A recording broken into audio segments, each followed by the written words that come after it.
Ето. Така се работи.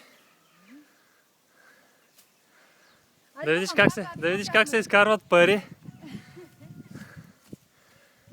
А нито и ще го направим за 1 час. Аз като фана, ти само ще ми направиш място, защото аз като работя много бързо работя. Как място да ти направя? Толкова ще съм бърз, че просто няма да имам нужда от тебе. Разбра ли сега? Анне! Видео я пес.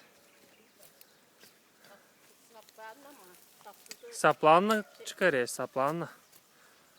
Sandal çıkarmaya bilir herhalde. Ne getirdin bize sen? Aa, 2 bakı. İyi. Gel kısa parçalı. Aa, bana lazım değil, ben böyle. Bulanmayacak Ben mı? diskotekadan geldim. Bulanmayacak mı değil. Ha, bunlar zaten ev bagajı.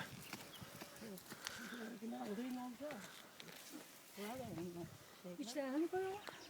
İyi. Koy yere de. Ya çok kocaman olmuş onlar ama. Ama sen durma burada şimdi. Biz Ha. bunu alacağız